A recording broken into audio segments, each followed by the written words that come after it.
Hey Chandrani, good to be speaking with you.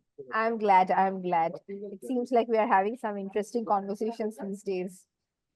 Yes, yes. And it's interesting because one is we want to clarify that same thing within ourselves, and we're also wanting to see what others are doing, right? And Yeah, that's yeah, yeah, yeah. Absolutely, absolutely.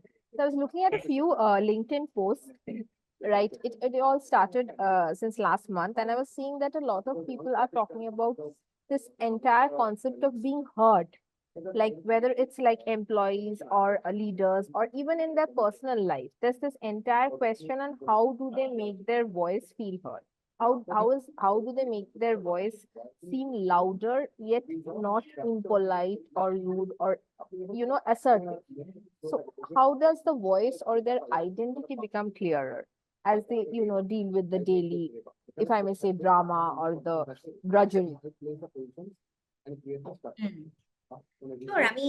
I think voice is a very important component for human beings to connect, make an impact, and clearly bring a difference to themselves and to their lives around them. Right, Another important aspect is as we move into leadership, right, voice becomes very important aspect of our identity. Voice becomes a very important aspect of what value we bring to this to the ecosystem around us, and it also clarifies to us who we truly are. So I think as I've been working right. with a lot of leaders through my coaching engagements and leadership development engagements, there's a lot of there's this particular aspect of voice keeps coming time and again in conversations and in engagements, and where people feel that, hey, I don't speak up too often, or I know I have more potential, but I'm not able to bring it out.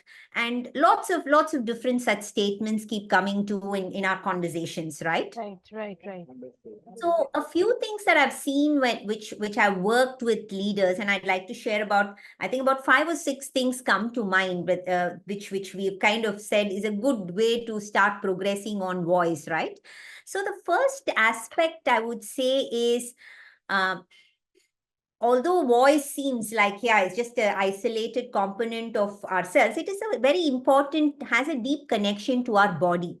So our body Right, and mind work in alignment, we all understand, right? right, So in right, order right. to get our voice heard, the first aspect one could easily do is to look at their body, to start building some physical practices in a regular way that helps them to build a sense of confidence and strength in their body.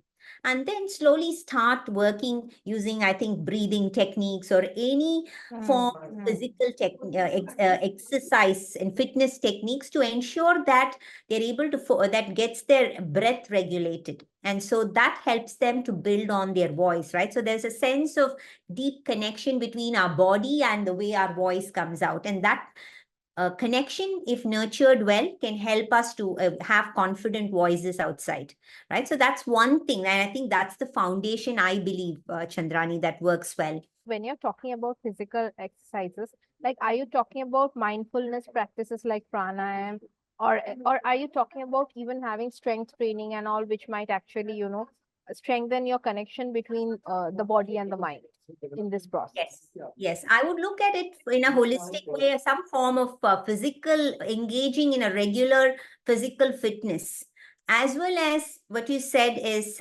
deeper practices. Like, I wouldn't say yoga is equated to physical fitness, but having some level of, grounding practices that help us to develop our body, because that confidence needs to come up, and it's not just at the voice level, it's at our body level as well. So having that, and then, of course, in working on your breath so that your voice is a Right, clear, right. because your voice doesn't, it's not just the external voice we're talking about. We're talking about the deep desires and deep things that we all have within us, which we want others to hear. If we have a deep sense of aspiration, we want others to feel it. And that is the diaphragmatic voice we are talking about, not just the voice at the throat level. Right, All of us can right. make a noise from our throat, but our deep desires, who we truly are, comes from a much deeper level within us.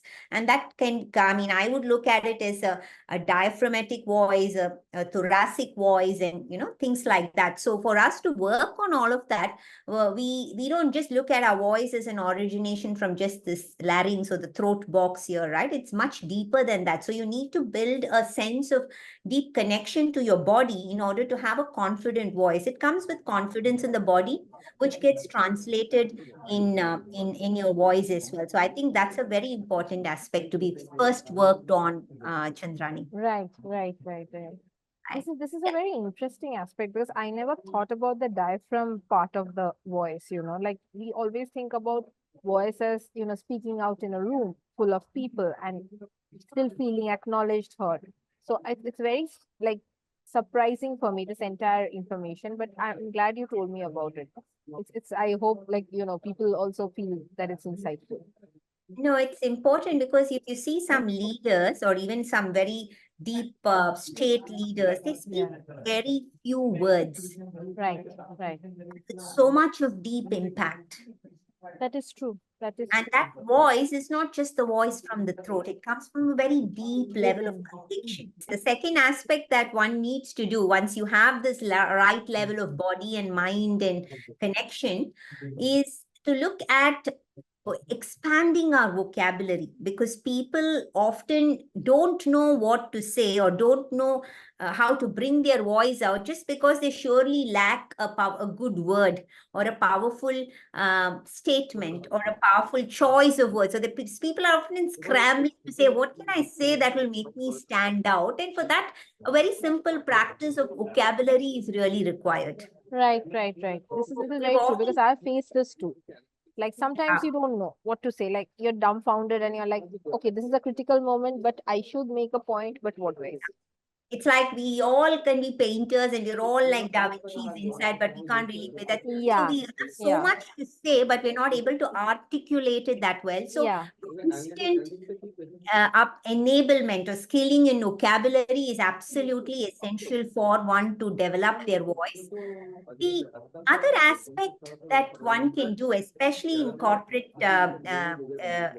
leaders, is the fact that you need to build on your expertise. So if you have a sense of, become an expert in some area, be it your area of work or be it in an area that you're really passionate about, having building on a certain expertise time and again helps you to throw your voice out effectively. You're able to get across to people as an expert.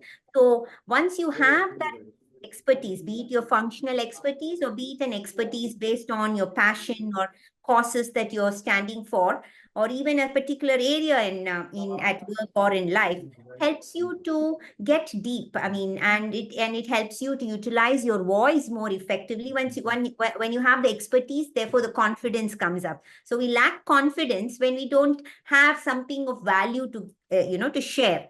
So that is a constant pursuit. We can't just say, oh, I know it and it is all right. That's why we say the learner's mindset and continuous improvement and all of that are things that we are aware of, but putting that into a daily practice is absolutely essential. So working on your expertise, working on your body, working on your vocabulary becomes very important.